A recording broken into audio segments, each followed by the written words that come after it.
से चल रहा है और 2024 आते आते जब ये रोड का काम पूरा हो जाएगा तो भाइयों बहनों तब हमारा देहरादून से दिल्ली का सफर मात्र 2 घंटे का हो जाएगा, यानी कि 2 से 2.5 घंटे अधिकतम। तो आप खुद अंदाजा लगाइए कि किस तरीके से किस तेजी से देश का विकास हुआ है। आज हम 4 धाम ऑल वेदर रोड है, हम देखें तो यहां से ऋषिकेश से बद्रीनाथ पहुंचते पता ही नहीं लगता कि कब पहुंच गए। ऋषिकेश से कर्णप्रयाग रेल लाइन का काम तेजी से चल रहा है और रेल का काम 125 किलोमीटर की रेल और 125 किलोमीटर की रेल में से 104 किलोमीटर की रेल टनल पर बनाई जाएगी।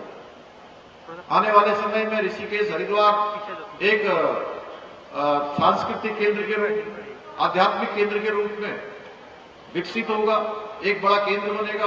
टेहरी का जो लेक है उसके लिए भी 2200 करोड़ रुपए की धनराशि का एक टेहरी लेक डेवलपमेंट के टेहरी लेक डेवलपमेंट को विकसित किया जाएगा। ऐसे अनेकों कार्य, टनकपुर से बागेश्वर रेल लाइन चलाई जाएगी। हमारा ऋषिकेश का एम्स अभी हजारों लोगों को ओपीडी देने का काम कर रहा है।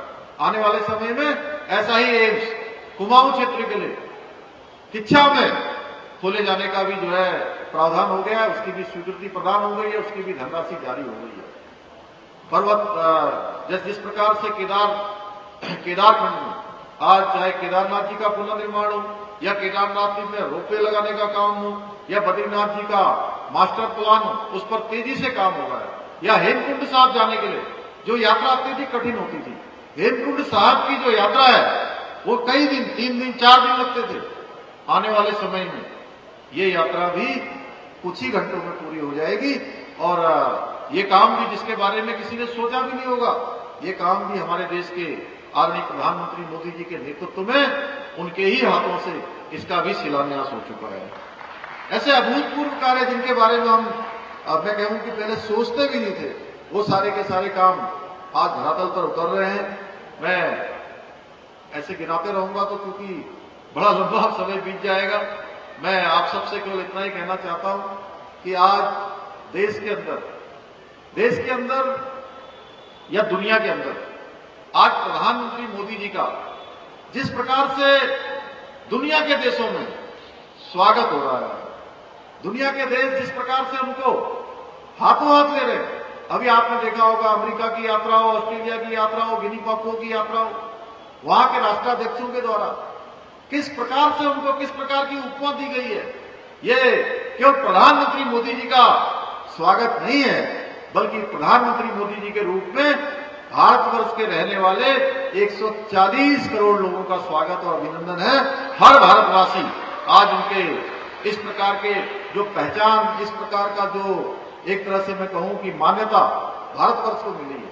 अगर हम पीछे के वर्षों में जाएंगे तो आप सब लोगों को याद होगा कि एक समय भारत का पासपोर्ट किस प्रकार से किस स्थिति से गुजर रहा था। आज भारत की पासपोर्ट की क्या स्थिति हो गई। देश दुनिया में हर भारतवासी का सीना चौड़ा हो रहा है। यह अंतर साफ है कि भारत बदल रहा है। भारत दुनिया का अब समर्थ भारत बन रहा है, भारत दुनिया का समरस भारत बन रहा है, भारत दुनिया का शक्तिशाली भारत बन रहा है। भाइयों बहनों, ये विकास की यात्रा निरंतर रूप से आगे बढ़े। मैं आप सबका धन्यवाद करता हूं और हम भगवान से, बाबा बद्री विशाल से, बाबा केदारनाथ जी से, उत्तराखंड के हमारे सभी देवी देवताओं से प्रार्थना करते हैं कि मोदी जी का नेतृत्व जो एक एक जन जन के जीवन को आगे बढ़ाने के लिए, जन